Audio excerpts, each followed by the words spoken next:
Hello ಸ್ನೇಹಿತರೆ, welcome back to my channel. ನಾನು ಚೈತ್ರ. ಈಗ ಸ್ನೇಹಿತರೆ, ನಾನು ಸ್ಕೂಲ್ ಕಳ್ಸೋದಕ್ಕೆ ಅಂದ್ಬಿಟ್ಟು ತಿಂಡಿಗೆ ಪ್ರಿಪೇರ್ ಮಾಡ್ತಾಯಿದ್ದೀನಿ. ಇವತ್ತಿನ ತಿಂಡಿ ಬಂದು ವಾಂಗಿಬಾತ್ ಗೊಜ್ಜನ್ನ ನೆನ್ನೆನೇ ಮಾಡಿದ್ದೆ. ಜಸ್ಟ್ ಇದಕ್ಕೆ ಈಗ ನಾನು ಒಗ್ಗರಣೆ ಕೊಟ್ಟಿದ್ದೀನಿ. ವೆರಿ ಈಸಿ ಟಾಸ್ಕ್ ಇವತ್ತಿಂದು. ಈಗ ಅನ್ನ ತೊಳೆದಿಡ್ತಾ ಇದ್ದೀನಿ. ಗೊಜ್ಜಾಗಿದೆ, ಅನ್ನ ಆದರೆ ಇವತ್ತಿನ breakfast lunch recipe ready. So ಸ್ನ್ಯಾಕ್ಸ್ಗೆ ಇವತ್ತು ನಾನು ಜಂಕ್ ಕೊಡ್ತಾ ಇದ್ದೀನಿ. ಸಾನು ಕೊಟ್ಟು ತುಂಬ ದಿನ ಆಗಿತ್ತು. ಸೊ ಸಾನು ಇದನ್ನ ನೋಡಿಬಿಟ್ಟು ಮಮ್ಮ ರೀಲ್ಸಲ್ಲಿ ಒಂದು ಸಾಂಗ್ ಇದೆಯಲ್ಲ ಅದನ್ನು ಹಾಡ್ಲಾ ನಾನು ಅಂತ ಹೇಳಿದ್ಲು. ನೋಡಿ ಈಗ ಹೇಗೆ ಮಾತಾಡ್ತೀವಿ ಇಬ್ರು ಅಂತ.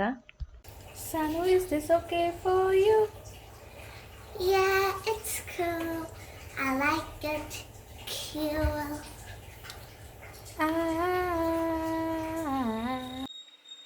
ಇದು ಸಾನುವಿನ ಇವತ್ತು ಬಿಸ್ಕೆಟ್ಸ್ ಸ್ನ್ಯಾಕ್. ಇದು ವಾಂಗಿಬಾತ್. ಇಲ್ಲಿ ತಿನ್ನೋದಕ್ಕೂ ವಾಂಗಿಬಾತೆ, ತೊಗೊಂಡು ಹೋಗೋದಕ್ಕೂ ವಾಂಗಿಬಾತೆ. ಯಾಕೆ ಅಂದರೆ it's her most favourite. And ಸಾನುಗೆ ಟ್ಯಾಬ್ಲೆಟ್ ಕೊಟ್ಟಿದ್ದಾರೆ. ಪಾಪ ನುಂಗಕ್ಕೆ ಕಷ್ಟ ಆಗ್ತಿದೆ ಅವಳಿಗೆ. ಬೇಗ ಟೈಮ್ ಆಯಿತು. ಇವತ್ತು ಎದ್ದಿರೋದು ಲೇಟು ಅಥವಾ ಕೆಲಸ ಮಾಡಿರೋದು ಲೇಟು. ಅಯ್ಯೋ, ನಾನು ಹಾಕಿಲ್ಲ ಮಗಳು ಇನ್ನು. ಇವತ್ತು ಸಖತ್ತು ಲೇಟ್ ಆಗೈತಪ್ಪ. ಸಾನು ಬಾ, ನಿಮಗೆ ಲೇಟ್. ನೆನ್ನೆ ತಾನೇ ನೋಡಿದೆ ಡೈರಿಯಲ್ಲಿ ಲೇಟ್ ಕಮ್ಮಿಂಗ್ ರೆಕಾರ್ಡು. ಇವತ್ತು ನಿನ್ನ ಹೆಸರು ಬರುತ್ತೆ ಅಲ್ಲಿ ಆಯಿತು ಅಂದರೆ. ಹೋಗು, ನಿಮ್ಮ ಮ್ಯಾಮ್ ಬರೀಲಿ ನಿನ್ನ ಹೆಸರು ಅಲ್ಲಿ. ಗೋ. ಡ್ಯಾಡಾ ಅಲ್ಲಿ ಕಾಯ್ತಾ ಇದ್ದಾರೆ.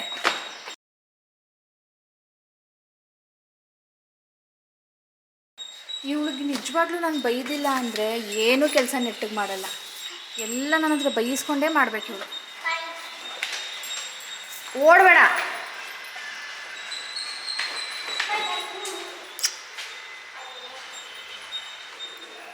ಸಾನು ಹೋದ್ಮೇಲೆ ಮನೆ ಕೆಲಸ ಎಲ್ಲ ಮುಗಿಸ್ಕೊಂಡು ಸ್ನಾನ ಮಾಡಿ ತಿಂಡಿ ಮಾಡಿ ಸ್ವಲ್ಪ ಪ್ಯಾಕಿಂಗ್ಗೆ ಏನೇನು ಬೇಕು ಅಂತ ಎಲ್ಲ ತೆಗೆದಿಟ್ಕೊಳ್ತಾ ಇದ್ದೀನಿ. ಈಗ ನಾನು ಆ ರೂಮಿಂದ ಬೆಡ್ಶೀಟ್ಸ್ ತೊಗೊಂಡು ಬಂದೆ, ನನ್ನ ಸ್ಯಾರಿ ತೊಗೊಂಡು ಬಂದೆ. ಈಗ ನಾನು ಈ ರೂಮಲ್ಲಿ ನನ್ನ ಮತ್ತು ಸಾನುವಿನ ಬಟ್ಟೆಗಳನ್ನು, towels and jacket, sweater, socks ಎಲ್ಲನೂ ತೆಗೆದು ನಾನು ಒಂದು ಕಡೆ ಇಡ್ತಾ ಇದ್ದೀನಿ. ಇದನ್ನೆಲ್ಲ ನಾನು ವಾಶ್ ಮಾಡಬೇಕು.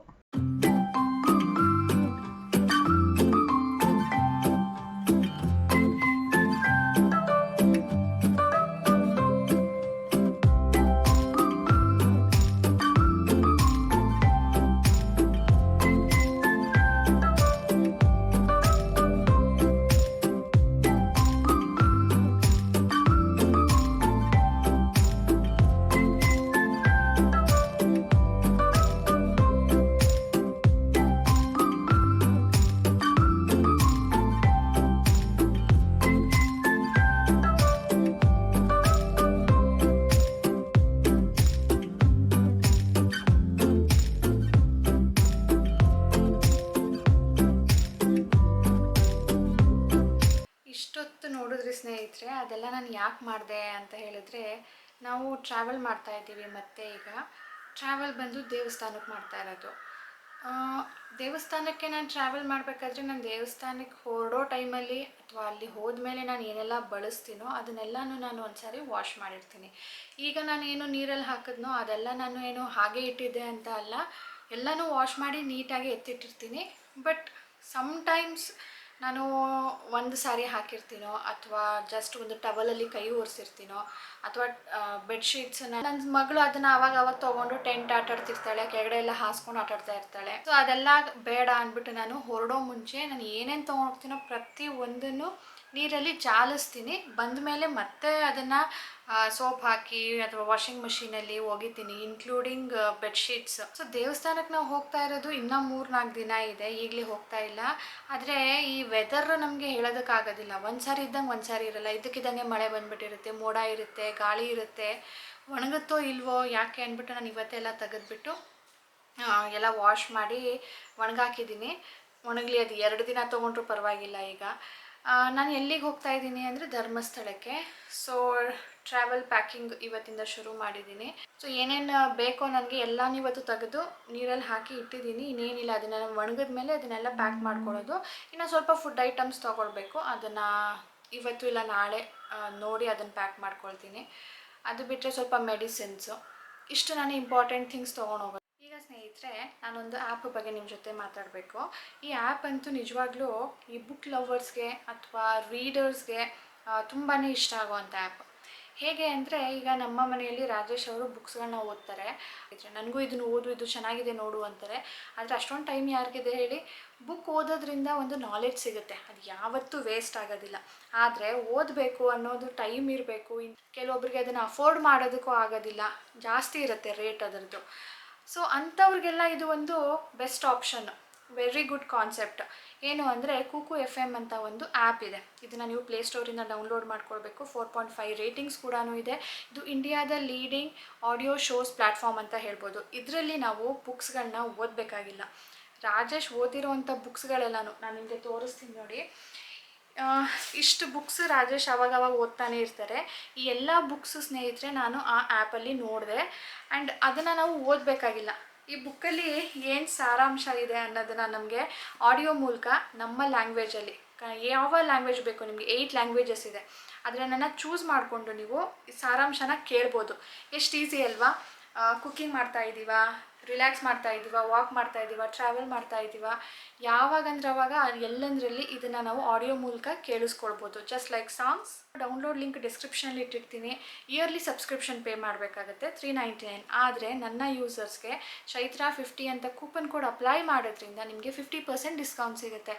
ನಿಮ್ಗೆ ಯಾವ ಬುಕ್ ಇಷ್ಟ, ಅದು ನಿಯರ್ಲಿ ನಿಮಗೆ 1 ಅವರ್ 1.5 ಅವರ್ ಆ ಥರ ಇರುತ್ತೆ, ಎಪಿಸೋಡ್ಸ್ ಥರ ಇರುತ್ತೆ. ಸೊ ಇಷ್ಟು ಕಡಿಮೆ ಟೈಮಲ್ಲಿ ನಾವು ಒಂದು ಬುಕ್ಕಲ್ಲಿ ಏನು ಸಾರಾಂಶ ಇದೆ ಅನ್ನೋದನ್ನು ನಾವು ತಿಳ್ಕೊಂಡು ಬಿಡ್ಬೋದು, ಅದನ್ನು ಕೂಡ ನಮ್ಮ ಕೆಲಸದ ಜೊತೆಗೆ. ಸೊ ಈಗಲೇ ಡೌನ್ಲೋಡ್ ಮಾಡ್ಕೊಳ್ಳಿ ಸ್ನೇಹಿತರೆ, ಲಿಂಕ್ ಡಿಸ್ಕ್ರಿಪ್ಷನಲ್ಲಿ ಇರುತ್ತೆ. ಸೊ ಇನ್ನು ಹೇಳಬೇಕು ಅಂದರೆ ಸ್ನೇಹಿತರೆ, ನಾನು ಹಾಸ್ಪಿಟಲ್ಗೆ ಹೋಗಿದ್ದೆ, ಸಾನ್ಗೂ ಕೂಡ ತೋರಿಸಿದ್ವಿ ಅಂತ ಹೇಳಿದಾಗ ವಿಡಿಯೋಲಿ ನಿಮ್ಮ ಕಮೆಂಟ್ಸ್ಗಳಂತೂ ನನಗೆ ತುಂಬಾ ಒಂಥರ ಸಪೋರ್ಟಿವ್ ಆಗಿತ್ತು, ಕೇರಿಂಗ್ ಅಂತ ಅನ್ನಿಸ್ತು. Really happy and thankful for that ಸ್ನೇಹಿತರೆ. ತುಂಬಾ ಧೈರ್ಯ ಹೇಳಿದ್ರಿ ಅದರಲ್ಲಿ. ಕೆಲವೊಬ್ಬರಂತೂ ನಮಗೂ ಈ ಥರ ಆಗಿದೆ, ಏನೂ ಆಗೋದಿಲ್ಲ, ಈ ಥರ ಪ್ರಾಬ್ಲಮ್ ಇರಬೇಕು, ಬೇರೆ ಕಡೆ ತೋರಿಸಿ ಅಂತಲೂ ಕೂಡ ಹೇಳಿದ್ರಿ. ಆ್ಯಂಡ್ ಧೈರ್ಯವಾಗಿರಿ, ಏನೂ ಆಗೋದಿಲ್ಲ ನಮ್ಮ ಸಾನುಗೆ ಅಂತಲೂ ಹೇಳಿದ್ರಿ. ಆ್ಯಂಡ್ ಅದರಲ್ಲಿ ನಾನು ನನಗೆ ಸ್ಕ್ಯಾನ್ ನಾನು ಯಾಕೆ ಮಾಡಿಸಿದ್ದು ಅಂತಲೇ ಹೇಳಿರಲಿಲ್ಲ. ನನಗೆ ಅದು ರಿಯಲೈಸೇ ಆಗಿಲ್ಲ, ನನ್ನ ಟೆನ್ಷನಲ್ಲಿ ನಾನು ಅದು ಮರ್ತೇ ಬಿಟ್ಟಿದ್ದೆ. ನನ್ನ ಸ್ಕ್ಯಾನ್ ಆ್ಯಕ್ಚುಲಿ ಸ್ನೇಹಿತರೆ ನಾನು ನಿಮ್ಗೆ ಮೆನ್ಷನ್ ಮಾಡಿರ್ತೀನಿ ಅನಿಸುತ್ತೆ. ಆ್ಯಂಡ್ ರಾಜೇಶ್ ವ್ಲಾಗಲ್ಲೂ ನೀವು ನೋಡಿರ್ತೀರ. ನನ್ನ ಪೀರಿಯಡ್ಸ್ ಟೈಮಲ್ಲಿ ನನ್ನ ಕೈಯಲ್ಲಿ ಏನೂ ಮಾಡೋದಕ್ಕಾಗಲ್ಲ, ಕೆಲಸಗಳು, ಮನೆ ಕೆಲಸಗಳು ಎಲ್ಲನೂ ರಾಜೇಶೇ ನೋಡ್ಕೊಳ್ತಾರೆ. I will be on bed. So ಈ ರಿಲೇಟೆಡ್ ನಾನು ಅವಾಗವಾಗ ತೋರಿಸ್ತಾನೇ ಇರ್ತೀನಿ. 4 years ಬ್ಯಾಕ್ ಒಂದು ಸಾರಿ ಕೂಡ ಮಾಡಿಸಿದ್ದೆ. ಆವಾಗ ಬೇರೆ ಪ್ರಾಬ್ಲಮ್ ಏನೋ ಡಿಟೆಕ್ಟ್ ಆಗಿತ್ತು, 17ಅಲ್ಲಿ ಡಿಟೆಕ್ಟ್ ಆಗಿದ್ದು, 18ಅಲ್ಲಿ ಅದು ಸಾಲ್ವ್ ಆಯಿತು. ಈಗ ಮತ್ತೆ ಆ ಪ್ರಾಬ್ಲಮ್ ಅಕರ್ ಆಗ್ತಾ ಇತ್ತು, ಹಾಗಾಗಿ ನಾನು ತೋರಿಸ್ದೆ ಈಗಲೂ ಏನಾದರೂ ಆಗಿದೆಯಾ ಏನೋ ಅಂತ ಹೇಳಿಬಿಟ್ಟು. ಸೊ ರಿಪೋರ್ಟ್ ಇನ್ನೂ ಬಂದಿಲ್ಲ, ಸ್ಕ್ಯಾನಿಂಗ್ ಆಗಿದೆ ನಂದು. ರಿಪೋರ್ಟ್ ಸಂಜೆ ಬರುತ್ತೆ ಅಂದರು. ನಾನು ಕಾಯೋದಕ್ಕಾಗೋದಿಲ್ಲ ಅಂದ್ಬಿಟ್ಟು ಬಂದುಬಿಟ್ಟೆ, ಯಾಕಂದರೆ ಆವಾಗ ಡಾಕ್ಟರ್ ಕೂಡ ಸಿಗೋದಿಲ್ಲ ನೋಡಿ. ಅದಕ್ಕೆ ರಿಪೋರ್ಟ್ ಈಸ್ಕೊಂಡು ಡಾಕ್ಟರ್ಗೆ ಕನ್ಸಲ್ಟ್ ಮಾಡಿ ಅವ್ರು ಏನು ಹೇಳ್ತಾರೆ ನೋಡೋಣ, ಅದನ್ನು ಕೂಡ ನಿಮಗೆ ತಿಳಿಸ್ತೀನಿ. ಈ ರೀಸನ್ಗೋಸ್ಕರ ನಾನು ಸ್ಕ್ಯಾನ್ ಮಾಡಿಸಿದ್ದು. ಆ್ಯಂಡ್ ಸಾನುದು ಸೆಕೆಂಡ್ ಒಪಿನಿಯನ್ ತೊಗೊಳ್ಳೋಣ ಅಂತ ಇದ್ದೀವಿ. ಆ್ಯಂಡ್ ಅವಳು ಸ್ವಿಮ್ಮಿಂಗ್ ಕೂಡ ಹೋಗ್ತಾ ಇಲ್ಲ, ಸ್ವಿಮ್ಮಿಂಗಿಂದ ಬಂದಿರೋದಲ್ಲ. ಯಾಕಂದರೆ ಇದು ಒಂದು ಸರಿ ಸಿವಿಯರಾಗಿ ನಾವು 3 ಜನ ಒಟ್ಟಿಗೆ ಮಲಗಿದ್ವಿ ನೋಡಿ. ಮೇ ಬಿ ಇನ್ನು ಫೆಬ್ರವರಿ ಅರೌಂಡಲ್ಲಿ 3 ಜನಕ್ಕೂ ಹುಷಾರು ತಪ್ಪಿದ್ವಿ. ಆವಾಗಲಿಂದನೂ ಈ ಪ್ರಾಬ್ಲಮ್ ಇದೆ, ಸ್ವಲ್ಪ ಬಿಡೋದು ಬರೋದು ಆ ಥರ ಆಗ್ತಾಯಿತ್ತು. ಹಾಗಾಗಿ ನಾವು ಯಾಕೆ ಈ ಥರ ಆಗ್ತಾಯಿದೆ ಅಂತ ಹೋಗಿ ತೋರಿಸಿದಾಗ ಅವರು ಈ ಪ್ರಾಬ್ಲಮ್ ಇರ್ಬೋದು ಅಂತ ಹೇಳಿದ್ರು. ಅದನ್ನು ಬೇರೆ ಕಡೆಯೂ ತೋರಿಸ್ತೀವಿ, ನೋಡೋಣ. ಈಗಲೇ ಅದ್ರ ಮೇಲೆ ಏನೂ ಡಿಸೈಡ್ ಮಾಡೋದಿಲ್ಲ.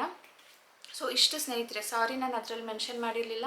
And really I am thankful for all your loving comments ಸ್ನೇಹಿತರೆ. ಟೈಮ್ ಸ್ನೇಹಿತರೆ, ಸಾನು ಬರೋ ಟೈಮ್ ಆಗಿದೆ. ಅಯ್ಯೋ ಈ ವಾಚ್ ನೋಡಿ, 6 months ಆಗಿದೆ ನಾನು ಸರ್ವಿಸ್ ಮಾಡಿಸಿ. ಅಂದರೆ ಸರ್ವಿಸ್ ಮಾಡಿಸಾಗ್ಲಿಂದ ಒಂದು ಸರಿನೂ ನಡೆದಿಲ್ಲ. ಬಟ್ ನಾವು ಹೋಗಿ ತೋರಿಸೋದಕ್ಕಾಗಿಲ್ಲ. ಮೊನ್ನೆ ಹಾಸ್ಪಿಟ್ಲಿಗೆ ಹೋಗಿದ್ನಲ್ಲ ಸ್ಕ್ಯಾನ್ ಮಾಡಿಸೋದಕ್ಕೆ ಅಂದ್ಬಿಟ್ಟು, ಬರಬೇಕಾದ್ರೆ ಹಾಗೆ ತೋರಿಸ್ಕೊಂಡು ಬಂದೆ. ಅವರಂದರು, ಮೇಡಮ್ ವಾರಂಟಿ ಪೀರಿಯಡ್ ಮುಗ್ದೋಗಿದೆ, ಸರ್ವಿಸ್ ಮಾಡಿದ 6 ತಿಂಗಳ ಒಳಗಡೆ ನೀವು ಬಂದರೆ ನಾವು ಫ್ರೀಯಾಗಿ ಸರ್ವಿಸ್ ಮಾಡಿಕೊಡ್ತಿದ್ವಿ, ಈಗ ನೀವು ಇನ್ನೊಂದು ಸಾರಿ ಪೇ ಮಾಡಬೇಕಾಗುತ್ತೆ, ಸರ್ವಿಸ್ ಮಾಡಿಸಿ ಅಂದರು. ಸರ್ವಿಸ್ ಮಾಡಿಸಿರೋದು ಒಂದು ಸಾರಿ, ಅದೇ ನಡೆದಿಲ್ಲ. ಇನ್ನೊಂದು ಸಾರಿ ಮಾಡಿಸಿದ್ರೆ ನಡೆಯುತ್ತೆ ಅಂತ ಏನು ಗ್ಯಾರಂಟಿ? ಹಾಗೆ ನೋಡಿ ಒಂದು ಸಾರಿ ಏನಾಗಿದೆ ಅಂತ, ಪ್ರಾಬ್ಲಮ್ ಏನು ಹೇಳಿ, ಮೊದಲು ಸರ್ವಿಸ್ ಮಾಡಿಸೋದ ಬೇಡವಾ ಅಂತ ಆಮೇಲೆ ನೋಡೋಣ ಅಂತ ಹೇಳೋದಕ್ಕೆ, ಇಲ್ಲ ಇವತ್ತು ಟೆಕ್ನಿಷಿಯನ್ ಇಲ್ಲ, ನಡೀತಾ ಇದೆ ಮೇಡಮ್, ತೊಗೊಂಡೋಗಿ ಅಂದರು. ಶೆಲ್ ತೆಗೆದ್ಬಿಟ್ಟು ಹಾಕಿದ್ರು, ಅಷ್ಟೇ ನಡೀತಾ ಇತ್ತು. ಹಾಕ್ಕೊಂಡೇ ಇರಿ, ನೀವು ಇಡಬೇಡಿ, ಇಟ್ಟರೆ ನಡೆಯಲ್ಲ ಅಂದರು. ಹಾಕ್ಕೊಂಡೇ ಇದ್ದೀನಿ ಬೆಳಿಗ್ಗೆಯಿಂದ. ಹಾಕಿದ್ದು 1 ಅವರ್ ನಡೀತೋ ಇಲ್ವೋ ಗೊತ್ತಿಲ್ಲ, ಮತ್ತೆ ನಿಂತೋಯ್ತು. ಈಗ ಸಾನು ಬರೋ ಟೈಮ್ ಆಯಿತು, ಹಾಗಾಗಿ ಅಡುಗೆಗೆ ರೆಡಿ ಮಾಡಿದೆ. ಅಡುಗೆಗೆ ಇವತ್ತು ಸಾರು, ಅನ್ನ, ಸಂಜೆ ಪಾಲಕ್ ಮಾಡೋಣ ಅಂತ ಇದ್ದೀನಿ. ಬಜ್ಜಿ ಮಾಡಿದ್ದೀನಿ ಇವತ್ತು. ಬಜ್ಜಿ ಅಲ್ಲ, ಬೋಂಡ. ಈ ಆಲೂ ಬೋಂಡ ಬರುತ್ತಲ್ವ, ಆಲೂ ಬೋಂಡ ಮತ್ತು ಸ್ವಲ್ಪ ಹಸಿಟ್ಟು ಮಿಕ್ಕಿತ್ತು ಅಂದ್ಬಿಟ್ಟು ಈರುಳ್ಳಿ ಬಜ್ಜಿ ಮಾಡಿದ್ದೀನಿ. ಮನೆಯೆಲ್ಲ ಘಮ ಘಮ ಅಂತ ಇದೆ. ನಮ್ಮ ಸಾನು ಬಂದ ತಕ್ಷಣ ಏನು ರಿಯಾಕ್ಷನ್ ಕೊಡ್ತಾಳೆ ನೋಡಿ. ಅವಳ ಸೆನ್ಸ್ ತುಂಬ ಚೆನ್ನಾಗಿದೆ. ಅದು ಸ್ಮೆಲ್ ಸೆನ್ಸ್ ಆಗಿರ್ಬೋದು ಅಥವಾ ಟೇಸ್ಟ್ನ ಸೆನ್ಸ್ ಆಗಿರ್ಬೋದು, ಕರೆಕ್ಟಾಗಿ ಹೇಳ್ಬಿಡ್ತಾಳೆ. ಮಮ್ಮ ಏನೋ ಮಾಡಿದ್ಯಾ, ಅಮ್ಮ ಇದರಲ್ಲಿ ಏನೋ ಕಡಿಮೆ ಇದೆ, ಮಮ್ಮ ಸಾಲ್ಟ್ ಇಲ್ಲ, ಅಮ್ಮ ಖಾರನೇ ಇಲ್ಲ, ಬಾಯಿಗೆ ಇಟ್ಟ ತಕ್ಷಣ ಹೇಳ್ತಾಳೆ. ಸೆನ್ಸ್ ಮಾತ್ರ ತುಂಬ ಚೆನ್ನಾಗಿದೆ. ಸೊ ಇನ್ನೇನು ಬರೋ ಟೈಮ್ ಆಯಿತು. ನಾನು ಟಿ ವಿ ಹಾಕ್ಕೊಂಡು ಇವಾಗ ನೋಡ್ತಾ ಇದ್ದೆ. ಸಾನು ಬಂದಮೇಲೆ ನಮಗೆ ಟಿ ವಿ ನೋಡೋಕ್ಕಾಗೋದಿಲ್ವಲ್ಲ ಅಂಥೇಳಿ. ಸಾನು ಬಂದಳು, ಘಮ ಕಡಿಮೆ ಆಗೋಯ್ತು. ಹಾಂ, I came to see what you have made. Dad, I told you I have made something surprise. ಇನ್ನು ಏನಾದರೂ ವಾಸನೆ ಬರ್ತಿದ್ಯಾ?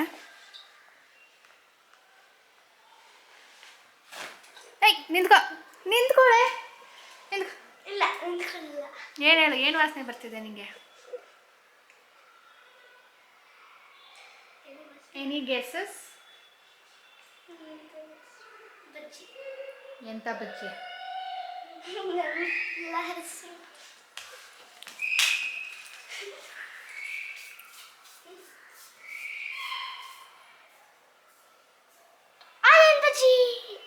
Onion bonda. Onion bajji and aloo bonda. ನೀನು ತಡ ಹೇಳ್ಬಿಟ್ರಾ? ವಾಸನೆ ಎಷ್ಟು ಚೆನ್ನಾಗಿ ಬರ್ತಿತ್ತು ಗೊತ್ತಾ ಸಾನು? ಮಾಡಿ ನಾನು ಮೋರ್ ದ್ಯಾನ್ 35 ಮಿನಿಟ್ಸ್ ಆಯಿತು. ಅದಕ್ಕೆ ಈಗ ವಾಸನೆ ಬರ್ತಿಲ್ಲ. ಇಲ್ಲ ಅಂದಿದ್ರೆ ನನಗೆ ಗೊತ್ತು, ನೀನು ಬಂದ ತಕ್ಷಣ ಮಮ್ಮ ಏನೋ ಮಾಡಿದ್ಯಾ, ವಾಸನೆ ಬರ್ತಾ ಇದೆ ಅಂತ ಹೇಳ್ತಾ ಇದ್ದೆ. ಮಿಸ್ಟ್. ಯಾಕೆ ಮಗಳೇ ಲೇಟ್ ಇವತ್ತು? ಗ್ರೌಂಡಲ್ಲಿ ಆಟಾಡ್ತಿದ್ದೆ. ಕ್ಲಾಸ್ ಇರೋದು ನೆನಪಿಲ್ವಾ ನಿನಗೆ? ಈಗ ನೋಡು, ಅರ್ಜೆಂಟಾಗಿ ತಿನ್ನಬೇಕು. ಏನು ಚಳಿ ಆಗ್ತಿದ್ಯಾ ನಿನಗೆ? ತೆಗೆದ್ಬಿಟ್ಟು ಬಾ, ಊಟ ಕೊಡ್ತೀನಿ. ನಾನು ಮಾಡಿಲ್ಲ, ಅವಳ ಜೊತೆ ಮಾಡೋಣ ಅಂಥೇಳಿ. ಈ ಆಲೂ ಬೋಂಡ ಸ್ನೇಹಿತರೆ ಹೇಗೆ ಮಾಡೋದು ಗೊತ್ತಾ? ಬಜ್ಜಿ ಥರನೇ, ಬಟ್ ನಾವು ಆಲೂ ಪರೋಟಾಗೆ ಏನು ಫಿಲ್ಲಿಂಗ್ ಮಾಡ್ಕೊಳ್ತೀವಲ್ವ, ಆ ಫಿಲ್ಲಿಂಗ್ನ ರೌಂಡ್ ಮಾಡಿಕೊಂಡು ಬಜ್ಜಿ ಹಿಟ್ಟಲ್ಲಿ ಮಲಗಿಸ್ಬಿಟ್ಟು ಜಸ್ಟ್ ಲೈಕ್ ಬಜ್ಜಿ ಥರ ನಾವು ಫ್ರೈ ಮಾಡೋದು. ಸೊ ಪರೋಟ ಫಿಲ್ಲಿಂಗ್ ಹೇಗೆ ಮಾಡೋದು ಅಂತ ನಾನು ನೆಕ್ಸ್ಟ್ ತೋರಿಸ್ತೀನಿ. ಯಾಕಂದರೆ ಇದು ಪರೋಟ ಮಾಡೋದಕ್ಕೆ ಅಂದ್ಬಿಟ್ಟು ನಾನು ಮಾಡ್ಕೊಂಡಿದ್ದೆ. ಸ್ವಲ್ಪ ಮಿಕ್ಕಿತ್ತು, ಅದನ್ನು ಪರೋಟ ಮಾಡೋ ಬದಲು ಈ ಥರ ಬಜ್ಜಿ ಮಾಡಿದೆ. ಆಲೂ ಬೋಂಡ, ರೌಂಡ್ ಇರುತ್ತಲ್ವಾ, ಸೊ ಇದು ಆಲೂ ಬೋಂಡ ಮಾಡಿದೆ. ಟೇಸ್ಟ್ ಹೇಗಿದೆ ಮಗಳೇ ಆಲೂ ಬೋಂಡ? ಚೆನ್ನಾಗಿರುತ್ತೆ. ಈಗ ಪಾವ್ ಭಾಜಿ ಅಲ್ಲ, ವಡಾಪಾವ್ ಮಾಡ್ತಾರೆ ನೋಡಿ, ವಡಾಪಾವ್ ಸೇಮ್ ಇದೇ ಥರ ಇರೋದು. ಅದು ದಪ್ಪಕ್ಕೆ ಸೈಜ್ ಇರುತ್ತೆ ಬೋಂಡ, ದಪ್ಪ ಬನ್ ಮಧ್ಯ ಇಡೋದು. ಇದು ಸಣ್ಣದಾಗಿ ಮಾಡಿದ್ದೀನಿ ನಾನು, ಟ್ರೈ ಮಾಡಿ. ಆ್ಯಂಡ್ ಹೇಳಿದ್ನಲ್ಲ, ಪರೋಟ ಫಿಲ್ಲಿಂಗ್ ರೆಸಿಪಿ ನಾನು ಮುಂದೆ ಶೇರ್ ಮಾಡ್ತೀನಿ. ಮೇ ಬಿ ನೆಕ್ಸ್ಟ್ ವೀಡಿಯೋಲಿ ನಾನು ಶೇರ್ ಮಾಡ್ತೀನಿ.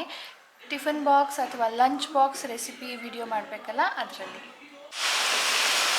ನೋಡಿ ಸ್ನೇಹಿತರೆ, ಇದ್ದಕ್ಕಿದ್ದಂಗೆ ಎಷ್ಟು ಚೆನ್ನಾಗಿ ಬಚ್ಚಿತ್ತು. ಬೆಳಿಗ್ಗೆ ಮಳೆ ಶುರು ಆಯಿತು. ಅದಕ್ಕೆ 3 ದಿನದ ಮುಂಚೆನೇ ಎಲ್ಲ ತೊಳೆದಿಟ್ಟಿದ್ದೀನಿ. ಇನ್ನೂ ಹೋಗೋದು ನಾನು ಪ್ಯಾಕಿಂಗ್ ಮಾಡ್ಕೊಳ್ಳೋದಕ್ಕೆ ಇನ್ನೂ 3 ದಿನ ಇದೆ. ಎಲ್ಲ ತೆಗೆದು ಹಾಕಿದ್ದೀನಿ. ಈಗ ಅರ್ಧಂಬರ್ಧ ಒಣಗಿದೆ. ನೋಡಿ ಎಷ್ಟು ಜೋರಾಯಿತು ಇದ್ದಕ್ಕಿದ್ದಂಗೆ. ಸದ್ಯ ಸಾನು ಮನೆಗೆ ಬಂದಮೇಲೆ ಶುರು ಆಯಿತು. ಬ್ಯಾಡ್ಮಿಂಟನ್ ಹೋಗೋ ಟೈಮ್. ಸಾನು ರೆಡಿಯಾಗಿ ಕೂತಿದ್ದಾಳೆ. ಇವತ್ತು ಅಪರೂಪಕ್ಕೆ ಬೇಗ ರೆಡಿ ಆಗಿಬಿಟ್ಟಿದ್ದಾಳೆ. ಅವರಪ್ಪಂಗೆ ಬೇಗ ಬನ್ನಿ ಡಾಡ ಅಂತಿದ್ದಾಳೆ. ಅವರಪ್ಪ ಬೇಡದೇ ಇರೋ ಟೈಮಲ್ಲೆಲ್ಲ ನೀನು ಲೇಟ್ ಮಾಡ್ತೀಯಾ, ಇವತ್ತು ನನಗೆ ಅರ್ಜೆಂಟ್ ಮಾಡ್ತಿದ್ಯಾ ಅಂತ ಅವರು. ಏನು ಕೂತಿದ್ದಾಳೆ ನೋಡಿ, ನಮ್ಗೆ ಕರಿತಾ ಇದ್ದೀನಿ, ಬರ್ತಾ ಇಲ್ಲ ಅಂದ್ಕೊಂಡು. ಓಕೆ ಸ್ನೇಹಿತರೆ, ಇವತ್ತಿನ ನಮ್ಮ ದಿನ ಹೀಗಿತ್ತು. ಇನ್ನು ಒಂದೇನೋ ಹೇಳಬೇಕಿತ್ತು. ಏನದು, 2 ಸಾರಿ ನೆನಪಿಸ್ಕೊಂಡೆ ಹೇಳೋಣ ಅಂತ. ಹಾಂ, ಕೊರಿಯರ್ ಪ್ರಾಡಕ್ಟ್ಸ್ ಇದೆ ಅಲ್ವಾ, ಅದು ನಾನು ಸ್ವಲ್ಪ ಡಿಲೇ ಆಗ್ಬೋದು, ಯಾಕಂದರೆ ನಾನೀಗ ಟ್ರಾವೆಲ್ ಮಾಡ್ತಾ ಇರೋದ್ರಿಂದ. ಸೊ ಟ್ರಾವೆಲ್ ಮಾಡಿ ಹೋಗಿ ಬಂದ ಮೇಲೆ ನಾನು ಕೊರಿಯರ್ ಮಾಡ್ತೀನಿ, ಅದು ಸ್ವಲ್ಪ ಡಿಲೇ ಆಗುತ್ತೆ. ಸೊ ನಾನು ಯಾರಿಗೂ ರಿಪ್ಲೈ ಮಾಡಿಲ್ಲ ಯಾವಾಗ ಕಳಿಸ್ತೀನಿ ಅಂತ ಹೇಳ್ಬಿಟ್ಟು, ಈ ವಿಡಿಯೋ ಮುಖಾಂತರನೇ ಹೇಳ್ತಾ ಇದ್ದೀನಿ.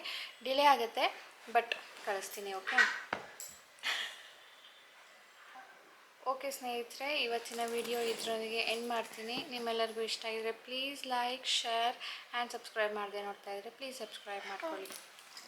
ಇನ್ನು ಎಂಡ್ ಮಾಡಬೇಡ, ಯಾಕಂದರೆ ಅಪ್ಪ ಲೇಟ್ ಮಾಡ್ತಾರೆ ತೋರಿಸೋಣ ಏನು ಪನಿಷ್ಮೆಂಟ್ ಅಂತ. ಸಾನು ಇವತ್ತು ಡಾಡಾಗೆ ಪನಿಷ್ಮೆಂಟ್ ಕೂಡ ಹೇಳಿದ್ದು, ನೀವೇನಾದರೂ ಲೇಟ್ ಮಾಡಿದ್ರೆ ಡಡ್ಡ ನಿಮಗೆ ಏನು ಪನಿಷ್ಮೆಂಟು ಅಂತ. ಅದಕ್ಕೆ ನೋಡ್ಕೋತಾ ಇದ್ದಾಳೆ. ಪನಿಷ್ಮೆಂಟ್ ಸಿಗುತ್ತೋ ಇಲ್ವೋ ರಾಜೇಶ್ರೀ, ಕಾದು ನೋಡೋಣ. ಪನಿಷ್ಮೆಂಟ್ ಸಿಕ್ಕತ್ತೆ ಈಗ. ನಿಮಗೆ ಟೈಮ್ ಎಷ್ಟು? 48. ನಾನು ಅನ್ಕೊಂಡೆ ಬರೀ 2 ನಿಮಿಷದಲ್ಲಿ ಮಾಡ್ತೀನಿ, 3 ನಿಮಿಷ ಈಗ ನಡಿ. ಈಗ ನೀನು ಆ ಪನಿಷ್ಮೆಂಟ್ ಪಕ್ಕ ಇಲ್ಲ, ಹೌದು ಪನಿಷ್ಮೆಂಟ್ ಪಕ್ಕ. ಇವತ್ತು 9 ಇಂದ 10 ತನಕ ನಾನು ಯೂಸ್ ಮಾಡೋದು. ಕರೆಕ್ಟ್, ನನಗೆ ಪನಿಷ್ಮೆಂಟ್ ತಾನೆ. 9 ಇಂದ 10 ತನಕ ನಡಿಕೊಟ್ಟ. ನನ್ನ ಮೀಟಿಂಗ್ ಇದೆ, ಈಗ ಲೇಟ್ ಆಗ್ತಿಲ್ಲ ಅವ್ರಿಗೆ. ಬಾಟ್ಲು ತಗೊಂಡ